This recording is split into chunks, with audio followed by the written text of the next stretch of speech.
আজকে আপনাদের মাঝে যে প্রসেসরটি নিয়ে এসেছি এটি হলো AMD Ryzen 5 এর 5600G মডেলের একটি প্রসেসর।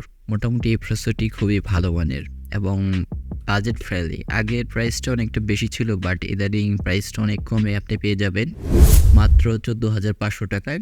এই প্রসেসরের সাথে আপনি কী পাচ্ছেন?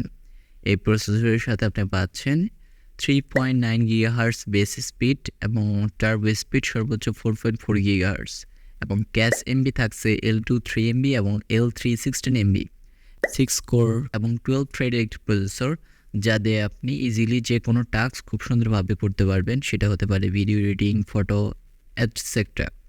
তার মধ্যে আপনি উইথাউট গ্রাফিক্স কার্ডও এটাতে মোটামুটি বেসিক ভিডিও এডিটিংটা আপনি ইজিলি সুন্দরভাবে করতে পারবেন, কারণ এর সাথে আপনার রেডন গ্রাফিক্স থাকছে, যেটাতে পাবেন আপনি 7 কোর এবং 1900 মেগাহার্টজ পর্যন্ত সর্বোচ্চ বেস ফ্রিকোয়েন্সি। এই প্রসেসরের টাইপটা হলো DDR4 এবং সর্বোচ্চ ম্যাক্সিমাম স্পিডটা পাবেন 3200 মেগাহার্টজ এবং নাম্বার অফ চ্যানেল 2। এই প্রসেসরটি কেন এবং কাদের জন্য? আপনার এই প্রসেসরটি কাদের জন্য নেওয়া ঠিক হবে?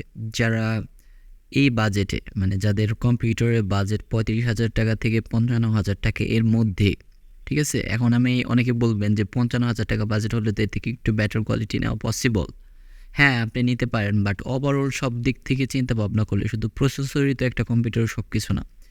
SSD এবং সব কিছু ভালো মানের নিতে হলে আপনি 60,000-এর মধ্যে যদি একটা কম্পিউটার বিল্ড আপ করেন, সেক্ষেত্রেও এই প্রসেসরটা মোটামুটি ভালো একটা সাপোর্ট দিবে আদার্স কম্পোনেন্ট অনুসারে। আর যদি আপনার বাজেট একটু লো থাকে, তবুও এই প্রসেসরটা আপনি নিতে পারেন 35,000 টাকা এরকম আশেপাশে।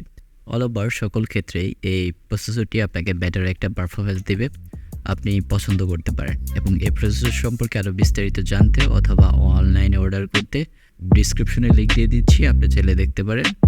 আমার মতামতটি আপনাদের কাছে কেমন লাগলো সেটি জানাবেন কমেন্টে। এরকম আরও ভিডিও পেতে আমাদের সাথেই থাকুন। ধন্যবাদ।